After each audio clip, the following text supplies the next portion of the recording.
सो दोस्तों, इसके पहले के वीडियो में हमने न्यूटन्स लॉज ऑफ मोशन को कंप्लीट किया था। तो आज हम वर्क एनर्जी एंड पावर को एकदम अच्छी तरीके से रिवीजन करने वाले हैं। तो अगर आपने वो वाले चैप्टर्स नहीं देखे तो उनको पहले कंप्लीट करके आइए, ठीक है। क्योंकि फिजिक्स में एक चैप्टर के साथ एक चैप्टर कोरिलेटेड होता है, ठीक है। अगर आपने बेसिक्स नहीं किया, जैसे वेक्टर नहीं किया, ठीक है, यूनिट्स एंड डायमेंशन नहीं किया, तो आपको इनमें मतलब प्रॉब्लम भी हो सकता है, ठीक है। तो अगर आपने देख लिया तो चलिए इस वीडियो को स्टार्ट करते हैं, इस चैप्टर को।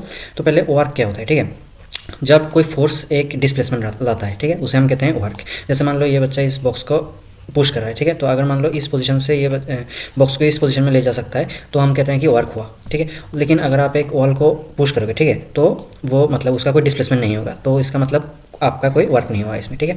तो वर्क डन कौन कौन से वर्क डन होता है, जैसे स्प्रिंग फोर्स के द्वारा वर्क डन होता है, ठीक है। मतलब नीचे mg के द्वारा होता है। CO2 फोर्स होता है आपका, फ्रिक्शनल फोर्स होता है। नॉर्मल जो टेंशन रहता है, मैंने इसके पहले चैप्टर में बताया न्यूटन्स लॉज ऑफ मोशन में, और टेंशन इन सब से आपका वर्क डन होता है, ठीक है। कांस्टेंट फोर्स और वेरिएबल फोर्स। कांस्टेंट फोर्स के लिए देखिए ग्राफ कुछ इस तरह का रहेगा, ठीक है। और वेरिएबल फोर्स के लिए आप इसको डिफरेंशियली आपको एक्सप्रेस करना पड़ेगा, ठीक है। और area under FS curve gives work done, ठीक है। और जैसे मान लो ये फोर्स है और ये डिस्प्लेसमेंट है, तो ये वाला जो ग्राफ है इसका जो एरिया है वो आपको बताएगा वर्क डन, ठीक है।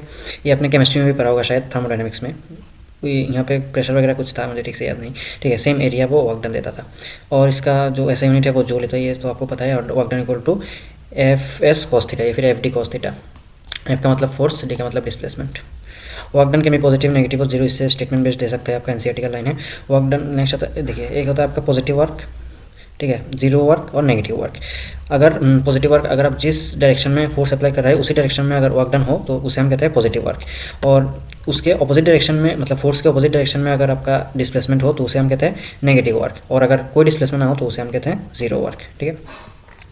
नेक्स्ट फोर्स दो तरह का होता है, एक होता है आपका कंजर्वेटिव फोर्स, एक होता है आपका नॉन कंजर्वेटिव फोर्स। जैसे जो आपका पथ के ऊपर डिपेंडेंट रहता है, ठीक है, उसे हम नॉन कंजर्वेटिव फोर्स कहते हैं। और जो फोर्स आपका पाथ इंडिपेंडेंट रहता है उसे हम कहते हैं कंजर्वेटिव फोर्स। तो इससे बहुत इंपॉर्टेंट एक मतलब MCQ आ सकता है कि आपको बहुत सारे दे देगा, ठीक है। इलेक्ट्रोस्टैटिक फोर्स, कंजर्वेटिव, मान लो फ्रिक्शनल फोर्स, ये सब दे देगा, तो कौन सा कंजर्वेटिव है कौन सा नॉन कंजर्वेटिव है ये आपको बताना पड़ेगा, ठीक है। तो इसे आप पढ़ सकते हो, NCERT में दिया है। नेक्स्ट हम आते हैं, जैसे कुछ यूनिट रहते हैं, ठीक है। पावर आते हैं, मतलब time rate at which work is done, मतलब work done divided by time होता है आपका power. It is scalar quantity होता है और इसका यूनिट होता है आपका वाट। तो इसके कुछ और भी यूनिट्स है, जैसे हॉर्स पावर मतलब 746 वाट, ठीक है। और किलोवाट आवर हम इलेक्ट्रिकल वर्क डन को मेजर करने के लिए करते हैं। इसका वैल्यू है 3.6 × 10⁻⁶। इसे आपने क्लास 10 के फर्स्ट चैप्टर इलेक्ट्रिसिटी में आपने पढ़ा हुआ है, मुझे अभी भी याद है, ठीक है। नेक्स्ट कुछ फॉर्मूले होते हैं आपके, जैसे ये डिफरेंशियल फार्मूला है for small amount of work. और एवरेज पावर जो है वो total work done divided by time. Instantaneous power वो भी एक छोटा टाइम के लिए, ठीक है, F × ds/dt मतलब F × v। ये क्या आपका पावर। नेक्स्ट आता है आपका energy is the capacity to do work is known as energy. मतलब आप लोग कहते हैं आप में कितना एनर्जी है, मतलब आपके अंदर कितना कैपेसिटी है इस वर्क को करने के लिए, उसे कहते हैं हम एनर्जी। ये भी आपकी स्केलर क्वांटिटी है और इसे हम जूल में एक्सप्रेस करते हैं। जैसे बहुत सारे फॉर्म रहते हैं आपका एनर्जी के, हीट एनर्जी होता है, chemical energy, electrical energy, nuclear energy, mass energy equivalence, ठीक है। और इसमें इस चैप्टर में बहुत ज़्यादा इंपॉर्टेंट है आपका work energy theorem. Net work done on object by all forces will change in kinetic energy of the object, ठीक है।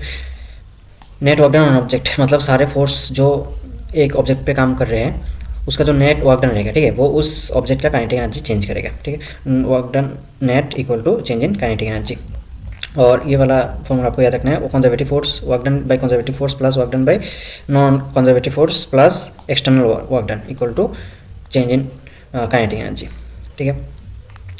और एक बहुत इंपॉर्टेंट लाइन आता है आपको, मैकेनिकल एनर्जी इज कॉन्जर्व्ड, ठीक है। तो conserved energy in spring mass system, ठीक है। ये total mechanical energy at each point is constant, मतलब हर एक पॉइंट पे आप देख सकते हो तो एक घट रहा है तो एक बढ़ रहा है, ठीक है। तो दोनों को समेशन हमेशा कांस्टेंट रहेगा, पोटेंशियल एनर्जी और काइनेटिक एनर्जी का समेशन, ठीक है। और maximum velocity Bmax equal to आप ये वाला फॉर्मूला से याद रख सकते हो। नेक्स्ट टाइप्स ऑफ एनर्जी, जैसे मैंने यहाँ पे बताया कि मैकेनिकल एनर्जी होता है आपका kinetic energy plus potential energy. Kinetic energy जो है मतलब वेलोसिटी के हिसाब से जो आपका एनर्जी आता है उसे हम कहते हैं काइनेटिक एनर्जी, ठीक है। जैसे मान लो एक m मास का बॉल है, वो v वेलोसिटी से अगर मूव कर रहा है तो उसका काइनेटिक एनर्जी होगा ½ mv²। और पोटेंशियल एनर्जी है मतलब उसके अंदर जितना एनर्जी स्टोर्ड है, ठीक है, मतलब पोजीशन के हिसाब से उसे हम कहते हैं पोटेंशियल एनर्जी। जैसे मान लो एक h हाइट पे एक बॉल रखा है, ठीक है, तो उसमें आपका पोटेंशियल एनर्जी स्टोर्ड रहेगा आपका mgh, ठीक है। और इलेक्ट्रिक पोटेंशियल एनर्जी आप half k x square, x मतलब सॉरी के मतलब आपका spring constant, by virtue of position, height and stress within and electrostatic factor.